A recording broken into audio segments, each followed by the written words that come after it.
Hello, you're watching the news here on 18 WJTS. I'm Kaleb Knepp. Birds Eye Water has repaired the broken water main line on State Road 64 near 600 East. However, a boil order remains in effect for all water customers from St. Mark's to 7083 East State Road 64. We will update our viewers when the Birds Eye boil order is lifted. Around 3:20 local time on Monday afternoon, deputies with the Spencer County Sheriff's Office responded to State Road 161 to investigate a serious multi-vehicle accident.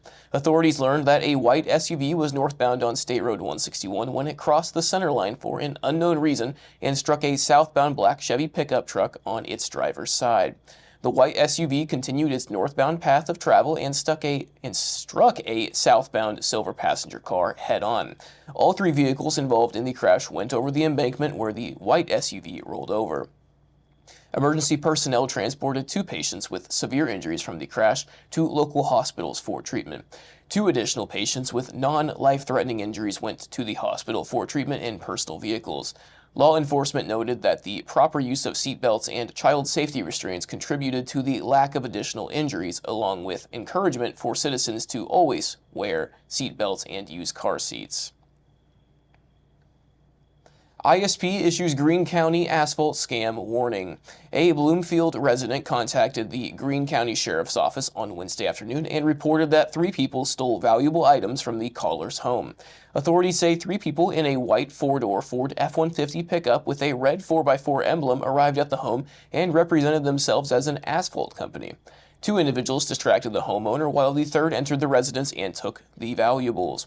If any Hoosiers encounter subjects in the described vehicle, they're asked to contact the Greene County Sheriff's Office at 812-384-4411 or the Indiana State Police Bloomington Post at 812-332-4411.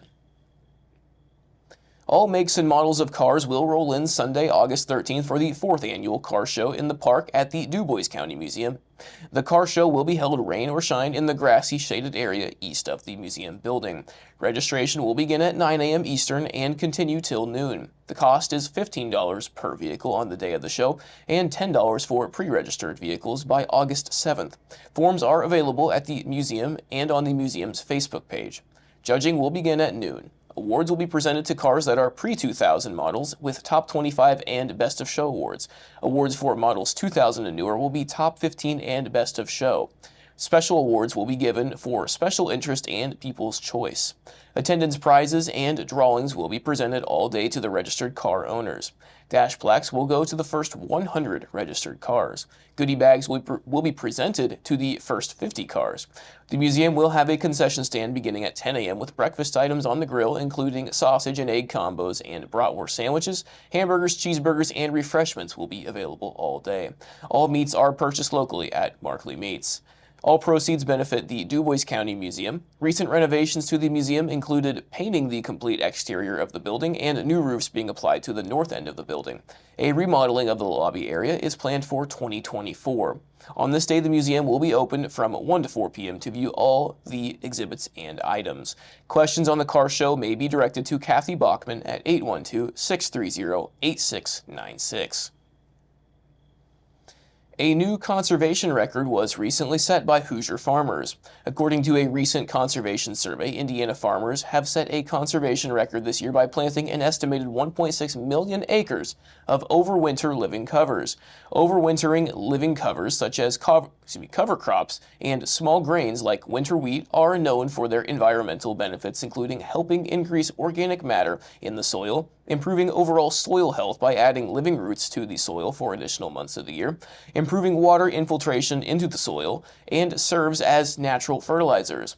Although the Conservation Transect does not differentiate between cover crops and small grains, Indiana farmers typically plant fewer than 200,000 acres of small grains annually, so cover crops vastly dominate the 1.6 million estimated acres. As a result of the cover crops planted, it is estimated that 1.7 million tons of sediment was prevented from entering Indiana's waterways, which is enough sediment to fill more than 480 Olympic-sized swimming pools.